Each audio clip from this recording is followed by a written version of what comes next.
comienza. Buenas tardes.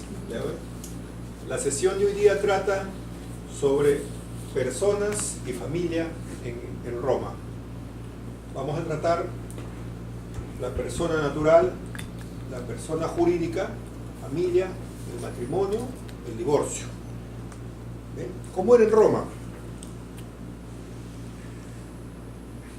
Sabemos que en el Código Civil peruano la persona se entiende que por el solo hecho del nacimiento ya es una persona física. Así está establecido en el Código Civil. Y por lo tanto es sujeto de derecho. Basta que tenga el hecho de que haya nacido.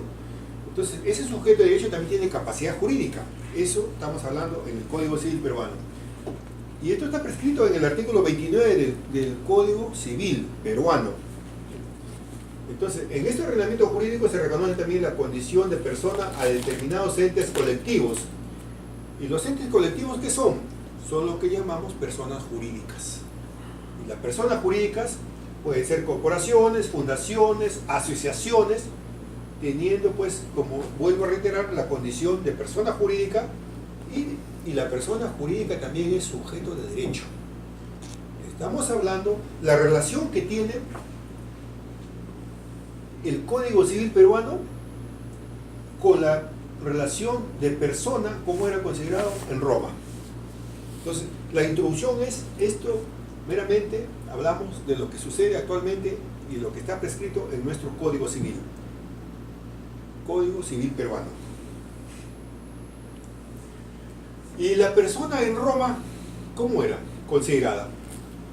Cuando hablamos de la persona en Roma, en el derecho romano no todos los hombres son personas. No todos. El ser con capacidad jurídica, o sea, todas las personas eran consideradas como tener capacidad jurídica. No. Los esclavos se les consideraba como cosas. Era cosa. En el derecho romano se carece, pues, en aquel entonces se carece y ahora de términos técnicos para designar lo que nosotros llamamos persona. Ellos no lo identificaban de esa manera. Y la capacidad jurídica y capacidad de obrar. No. Muchas veces acá estamos hablando la capitis diminutio, o sea, la disminución de capacidad de la persona, se generaba que podría ser máxima, media o mínima. Bien. Cuando hablo de capacidad, la capacidad puede decir máxima, media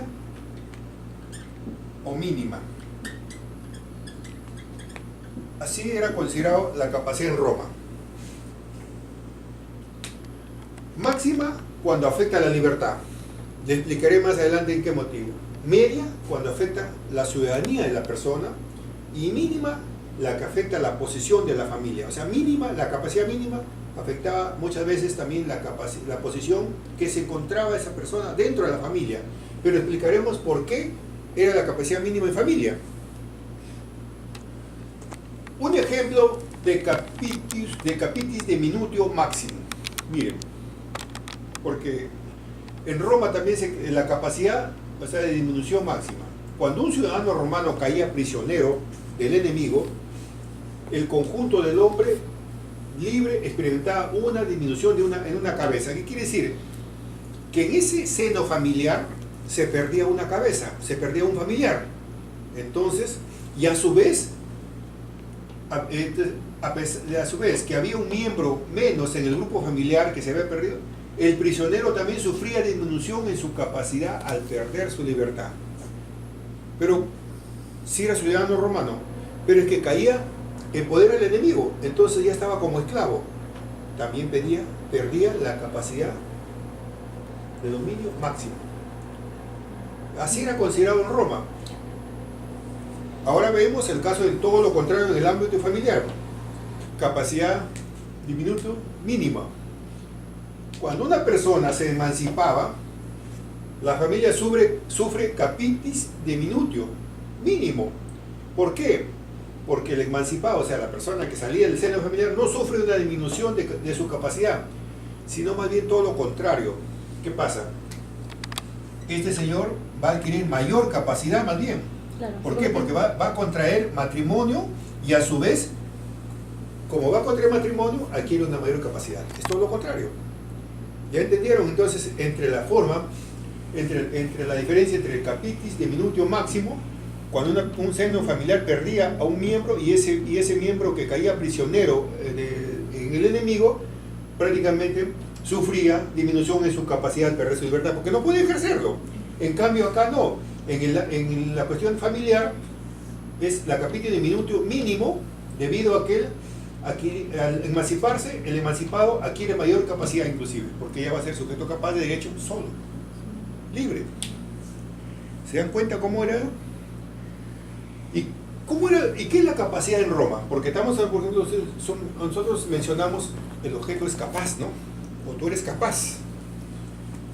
La idea en Roma, la capacidad, viene relacionado con el status libertatis, status civitatis y status familiae, o sea, el estado de ser libre, el estado civil y el estado familiar. Entonces, entendiendo que estatus no es capacidad jurídica, en Roma no se consideraba el estatus como capacidad jurídica, sino más bien el estatus estaba considerado como una posición.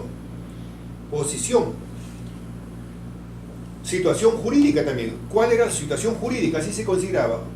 La plena capacidad jurídica viene de la concurrencia de 3 requisitos que determinan por los 3 estatus. Para que haya una capacidad había que cumplirse con 3 requisitos.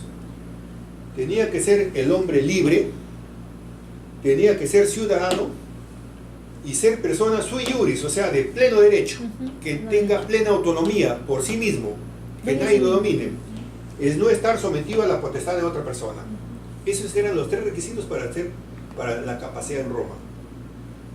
Entonces, estamos viendo que hay cierto parecido en la actualidad, en ciertos aspectos. ¿Y qué era el capax? El capax es la capacidad. Es el término relacionado a lo que actualmente llamamos capacidad de obrar. Capacidad de obrar, por ejemplo. ¿Y qué es el capax doli? ¿Quién tiene la capacidad, quién tiene la responsabilidad de responder por dolo? O sea, esa persona que tenía la responsabilidad, sí, él puede responder por el delito que ha cometido. Recuerden que en el derecho romano el delito era considerado privado, no era público. El capax culpae, ¿qué era? Es el responsable por culpa. Hay culpa muchas veces, acciones culposas, ¿no es así? ¿Ya? Entonces, y el capax, también, el capax, así solamente en sentido de esta palabra, en derecho sucesorio o en sucesiones, el capax es el que puede recibir por testamento legado. O sea, esa persona es capaz de recibir un testamento. Hay requisitos. O sea, tiene que ser capaz para poder recibir algo que diga en un testamento o que se le pueda legar, que lo veremos, eso se ve en sucesiones. Entonces, ¿cuál es el comienzo, la extinción de la personalidad? Porque hablamos también, y hablamos de la persona rápidamente en Roma, pero también tiene que ver con la personalidad, con la persona humana, ¿no? Se entiende que la persona humana comienza con el nacimiento, ¿no? Y se extingue con la muerte, dice. 3 requisitos para que una persona se considere nacida. Así era en Roma.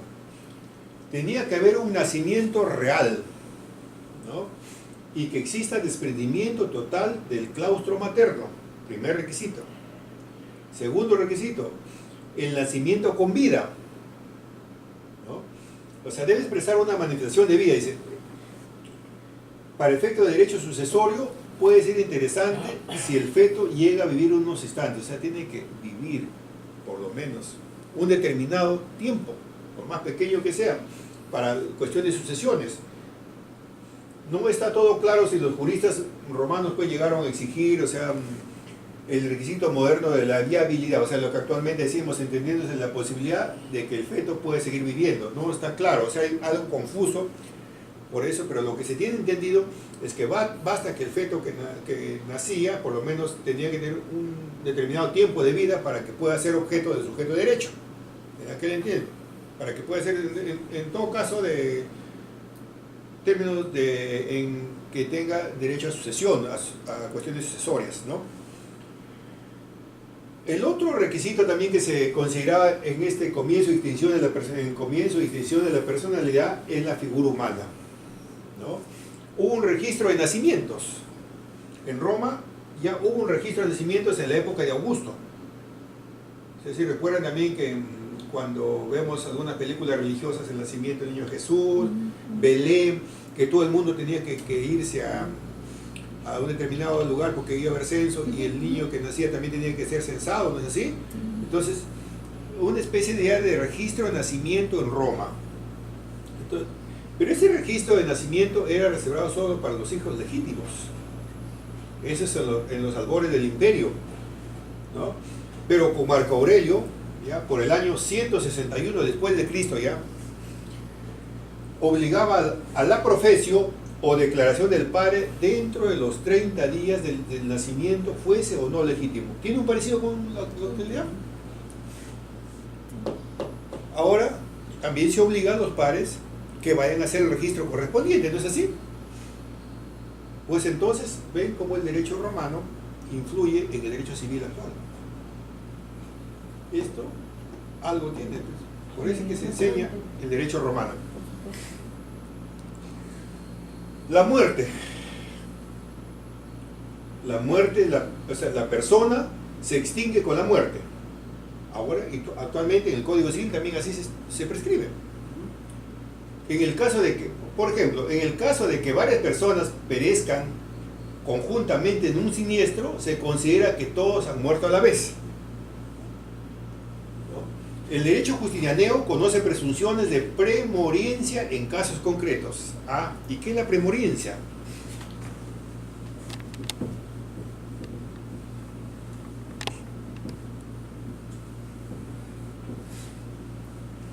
Mire, en derecho sucesorio, una ficción para establecer quién ha muerto antes de determinadas circunstancias y que no es posible determinar fehacientemente. ¿Cómo se establecía la premoriencia en Roma? Se supone que padre e hijo, ¿no?, perecían en un mismo siniestro. Ambos morían a muerte, como es. Pero para establecer la premorencia, quién murió primero, se tenía que tener en cuenta el mayor o menor grado de fortaleza de ambos. Si el hijo es puber, se presume que sobrevivió al padre. O sea, se supone que es más fuerte que el padre, ¿no? En este caso, pongamos que este es el hijo, el padre es más débil. Se supone que el padre sobrevive y el hijo puber más fuerte sobrevive y el padre, que es más anciano, fallece. Pero si es al revés, si el hijo es impuber, o sea, es muy niño, muy menor, y el padre todavía está en toda su fortaleza, se supone que muere primero el puber. Así está. Si el hijo es impuber, se presume que murió antes de que el padre. Entonces, esa era la premoriencia. Se establecía así el sentido, la premoriencia de la muerte. O sea, ¿quién moría primero? Pues, ¿lo han entendido ahí?